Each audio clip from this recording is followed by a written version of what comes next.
বহরমপুরে ডিওয়াইএফআই এর সম্মেলন ও সমাবেশ শুধু মীনাক্ষী মুখার্জির বামপন্থী যুব সংগঠন থেকে বিদায়ের মঞ্চ নয়। সাম্প্রতিককালে ক্যাপ্টেন মীনাক্ষী মুখার্জিকে সামনে রেখে ডিওয়াইএফআই যে ব্র্যান্ড তৈরি করেছে সেখানে রয়েছেন অন্য তরুণ নেতারাও, যাদের মধ্যে পরিচিত নাম কলতান দাশগুপ্ত। ডিওয়াইএফআই এর গঠনতন্ত্র অনুযায়ী মীনাক্ষীর মতো বহরমপুর থেকে মীনাক্ষীর সঙ্গে ডিওয়াইএফআই থেকে বিদায় নিচ্ছেন কলতানও। আরজিকর আন্দোলন থেকে উত্তর কন্যা অভিযান সবকিছুতেই সক্রিয় অংশগ্রহণ দেখা গিয়েছে কলতানের। গ্রেফতার হতে হয়েছে তাঁকে, কাটাতে হয়েছে গরাদের পিছনে। সেই ঘটনায় চক্রান্তের দাবি তুলে পথে নেমেছিলেন বামপন্থীরা। সব মিলিয়ে কলতান দাশগুপ্ত এই সময়ের বাংলার রাজনীতিতে অত্যন্ত পরিচিত নাম। বলা বাহুল্য, সেটা বর্তমান সময় ডিওয়াইএফআই নেতা হিসেবেই। ডিওয়াইএফআই এর মুখপত্র যুব শক্তির সম্পাদক তিনি, সুতরাং বোঝাই যাচ্ছে বামপন্থী সংগঠনের পাশাপাশি সাহিত্য চর্চাতেও যথেষ্ট দখল আছে তাঁর। কমার্সের ছাত্র হলেও সাহিত্যে এই দখল এবং সংবাদ মাধ্যম সম্পর্কে ধারণা থাকার জন্যই কলতানকে যুব শক্তির সম্পাদকের দায়িত্ব দিয়েছিল আলিমউদ্দিন নেতৃত্ব।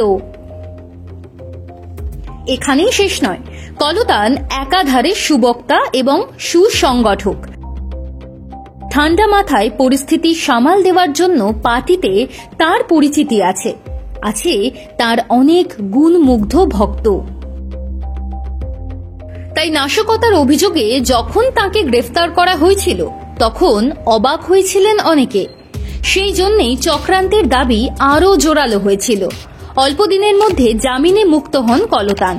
এসবের সঙ্গে হাসি খুশি ও মিষ্টি স্বভাবের জন্য বিশেষ পরিচিতি আছে কলতানের। এখন প্রশ্ন হল, ডিওয়াইএফআই এর মেয়াদ শেষে কিভাবে পাওয়া যাবে কলতানকে? অনেকে মনে করেছিলেন এবারই রাজ্য কমিটিতে জায়গা পাবেন কলতান, কিন্তু তা হয়নি।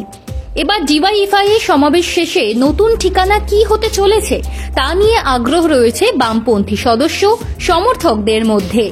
একইভাবে রাজ্য রাজনীতি সেদিকে তাকিয়ে। সিপিআইএম এর সাধারণ গঠনতন্ত্রের গতি প্রকৃতি যদি ধরে নেওয়া হয়, তাহলে কলতানের জায়গা হতে চলেছে সিটুতে। সাধারণভাবে যুব সংগঠনের মেয়াদ শেষে কলকাতার কমরেডদের স্থলাভিত্তিক করা হয় সিটুতে, কারণ শহরকেন্দ্রিক সিপিআইএম সদস্যদের সাধারণভাবে ক্ষেতমজুর সংগঠনে পাঠালে তাদের প্রাসঙ্গিকতা থাকে না। সেক্ষেত্রে কলতানের জায়গা হতে চলেছে সিটুতেই।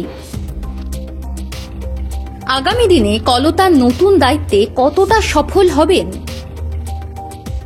কিংবা ডিওয়াইএফআই এ কলতানের জায়গায় যিনি আসবেন তিনি এই মিষ্টি স্বভাবের তরুণ নেতার যোগ্য বিকল্প হয়ে উঠবেন, সেদিকে তাকিয়ে সিপিআইএম এর দলীয় কর্মী থেকে সমর্থকদের অনেকে।